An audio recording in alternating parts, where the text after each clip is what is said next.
کس کس کو راضی کرو گے؟ بس ایک رب کو راضی کر لو، سارے مسئلے حل ہو جائیں گے۔ دنیا مکافات عمل ہے، صبر ضائع نہیں جاتا۔ انسان کی تربیت کا فرق ہوتا ہے، ورنہ جو سن سکتا ہے وہ سنا بھی سکتا ہے۔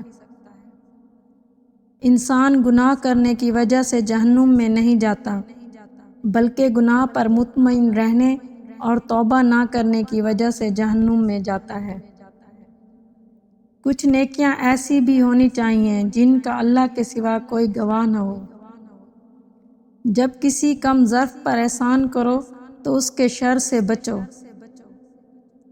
کچھ لوگ اپنی آدھی زندگی پڑھنے میں گزار دیتے ہیں اور سیکھتے کیا ہیں؟ دوسروں کو نیچا دکھانا۔ انسان کی آدھی خوبصورتی اس کی زبان اور آدھی خوبصورتی اس کی خاموشی میں ہے۔ عقل مند اور بے وقوفوں میں کچھ نہ کچھ عیب ضرور ہوتا ہے۔ عقل مند اپنے عیب خود دیکھ لیتا ہے اور بے وقوفوں کو عیب دنیا دکھاتی ہے۔ جو بندہ اللہ کو پسند ہوتا ہے اس کا عمر کے آخری دنوں میں یہ حال ہوتا ہے کہ وہ کہتا ہے کہ میں نے کچھ نہیں کیا، یوں ہی عمر ضائع کر دی۔ جس کی انا اس کے قد سے اونچی ہو وہ شخص رشتے نبھا نہیں سکتا۔ قرآن پاک بار بار کہتا ہے، نا امید نہ ہو، کمزور نہ پڑو، غمگین نہ ہو، بے شک اللہ ہر چیز پر قادر ہے۔ صبر میں شکوہ نہیں ہوتا، صرف خاموشی ہوتی ہے، اور اس خاموشی کا شور صرف اللہ ہی سنتا ہے۔ جن باتوں پر جھگڑا کر کے لوگ منہ مٹی تلے جا سوتے ہیں، انہی باتوں پر ہلکی سی مٹی ڈال کر دنیا میں پرسکون زندگی گزار سکتے ہیں۔ آج اگر زندگی مشکل ہے تو کل کی آسانی کا وعدہ بھی اللہ تعالیٰ نے کیا ہے، بس دعا میں یقین سے مانگتے رہو۔ تاریخ ہزاروں سال میں بس اتنی سی بدلی ہے، تب دور تھا پتھر کا، اب لوگ ہیں پتھر کے۔ اپنوں سے ایسی لڑائی نہ لڑیں کہ لڑائی تو جیت جائیں مگر اپنوں کو ہار جائیں۔ انسان پریشانیوں کی گنتی کرنے کا ماہر ہے، لیکن نعمتوں کا شمار کرنا بھول جاتا ہے۔ اللہ ظالم کو چند روز دنیا میں مہلت دیتا رہتا ہے، لیکن جب پکڑتا ہے تو پھر نہیں چھوڑتا۔ جو لوگ درد کو سمجھتے ہیں وہ کبھی بھی درد کی وجہ نہیں بنتے۔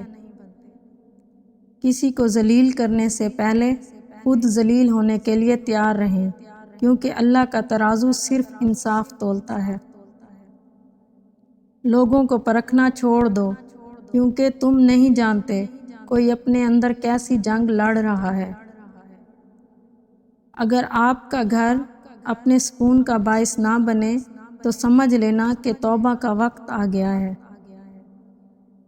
لوگ کتابوں کی طرح ہیں، ہر ایک کی اپنی کہانی ہے۔ جب خاموشی کو ہتھیار کے طور پر استعمال کیا جائے تو یہ الفاظ سے بھی زیادہ زخم دے سکتی ہے۔